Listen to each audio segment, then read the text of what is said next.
Mahfud MD setelah berkali-kali blunder dan menurunkan elektoralnya sendiri.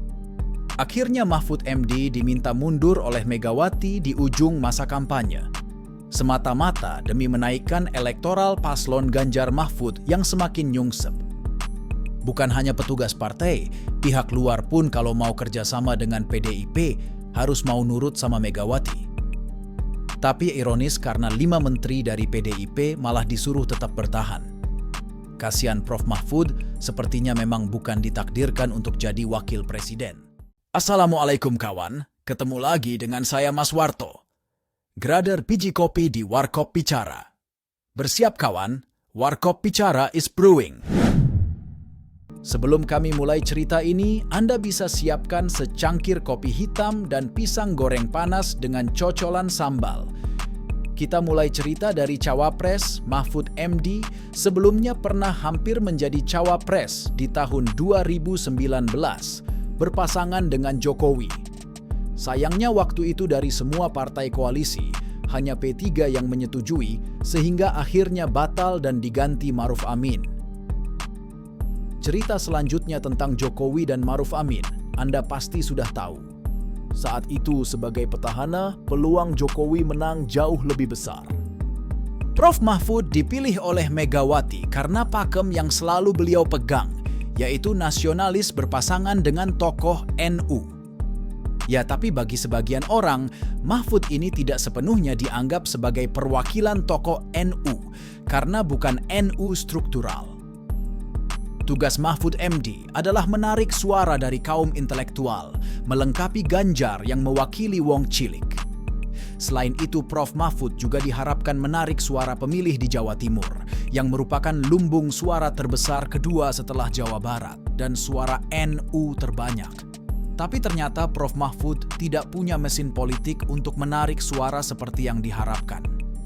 Tidak berhasil menarik suara pemilih terpelajar, tidak diakui sebagai NU struktural, dan tidak dianggap tokoh besar di Jawa Timur, bahkan di Madura pun tidak begitu kuat.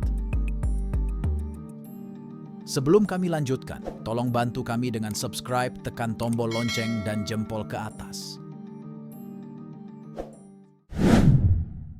Di Pilpres 2024 ini, kembali nama Prof. Mahfud masuk bursa Cawapres, dan akhirnya diresmikan oleh Megawati sebagai Cawapres berpasangan dengan Ganjar, tanpa dihadiri Jokowi. Selama kurang lebih 3 bulan sejak pendaftaran paslon di bulan Oktober, sampai menjelang Pilpres, banyak pernyataan kontroversi yang diberikan Prof. Mahfud, bahkan cenderung blunder. Kontribusi Prof. Mahfud untuk memperkuat suara Ganjar Mahfud tidak terasa, bahkan bisa disebut menggerus suara mereka sendiri. Pada Desember, Prof. Mahfud bilang kegiatan tangkap tangan KPK selama ini banyak yang tanpa bukti. Prof. Mahfud juga bilang bahwa penanganan kasus korupsi di Indonesia masih lemah. Padahal kasus hukum ini masuk sebagai tanggung jawabnya dan Menteri Yasona Laoly yang merupakan kader PDIP. Selain itu, pernah juga menyangkal penilaian Ganjar yang merupakan pasangan capresnya bahwa penegakan hukum di Indonesia nilainya 5, jadi malah jadi kelihatan gak kompak. Kemudian saat debat Cawapres, di debat pertama, Prof. Mahfud tidak meyakinkan ketika ditanya Gibran soal carbon capture and storage. Bahkan di debat berikutnya, mengatakan bahwa pertanyaan Gibran tentang greenflation adalah pertanyaan receh. Setelah sebelumnya tidak dengan jelas menjawab pertanyaan tersebut, memang tidak bisa dibilang jelek penampilan Prof. Mahfud di kedua debat tersebut, namun terlihat keteteran ketika membahas di luar ranah hukum dan di tataran aplikatif. Terakhir, Mahfud menyebut bahwa membiarkan ibu melahirkan anak tak berakhlak itu dosa besar. Bisa-bisanya, seorang profesor, akademis, dan ahli hukum dengan sadar mengatakan seperti itu. Ya sudah pasti dirujak oleh netizen. Apalagi sama emak-emak yang lampu sein ke kiri, tapi belok ke kanan. Jelas blunder dan makin nyungsep suara Ganjar Mahfud. Bagaimana menurut Anda? Apakah Prof. Mahfud adalah pilihan yang cocok sebagai Cawapres?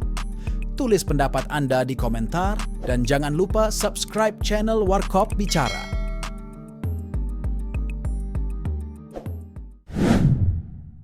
Oke, sekarang seruput dulu kopi sebelum kami lanjutkan. Strategi Ganjar dan PDIP untuk mengkritik Jokowi sudah terbukti justru menurunkan suaranya sendiri. Sulit bagi pemilih untuk menerima bahwa PDIP dan Ganjar mengkritik kadernya sendiri, yaitu Jokowi. Kritik ini justru menaikkan suara Anies Imin dan Prabowo Gibran. Posisi Prof. Mahfud sebagai Menko Polhukam jelas sulit. Di satu sisi merupakan perwakilan pemerintah, namun di sisi lain harus membantu pasangannya yang mengkritik pemerintah. Anehnya strategi PDIP dan Ganjar mengkritik pemerintah ini dilakukan semakin intensif dan suara Ganjar Mahfud makin amblas. Apakah ini sebenarnya strategi untuk memecah suara Anies Imin dan memperkuat suara Prabowo Gibran? Sehingga Pilpres selesai satu putaran untuk Prabowo Gibran. Bagaimana menurut Anda? Tolong tulis di kolom komentar.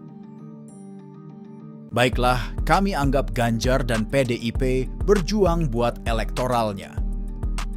Di ujung masa kampanye dan hasil survei yang terus turun, Prof. Mahfud diminta untuk menguatkan gerakan moral untuk menaikkan elektoralnya. Karena tidak berkontribusi menaikkan suara di NU di Jawa Timur maupun di kalangan terpelajar, maka Megawati menodong Prof. Mahfud untuk segera berkontribusi.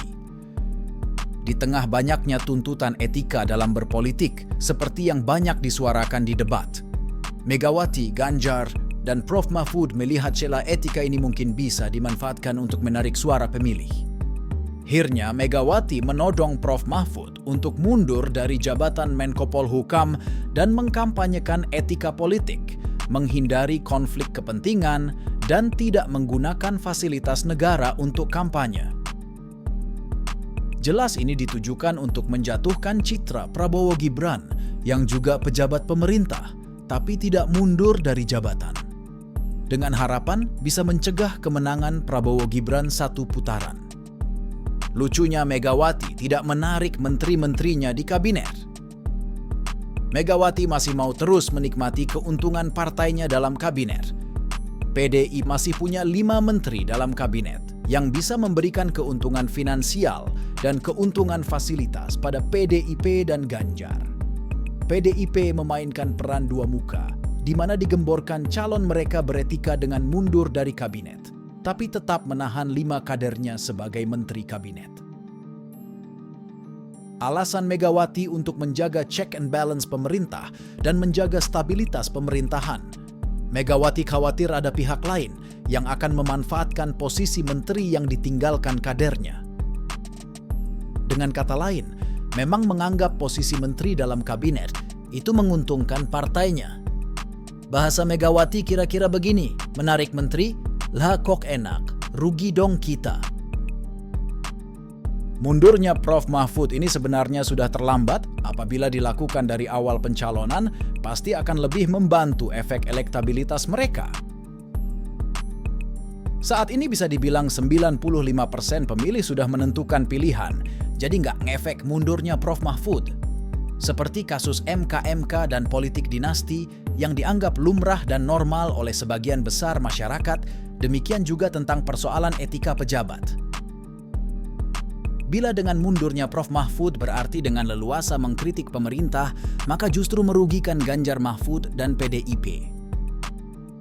Sudah jelas 25% pemilih yang tidak puas dengan Jokowi sudah dikuasai Anies Imin. Kalau mau ambil suara mereka ini sudah telat. Harus dari awal kampanye perubahan. Jadilah kebingungan positioning Ganjar Mahfud dan PDIP sejak awal telah menyeret mereka ke pintu jurang kejatuhan.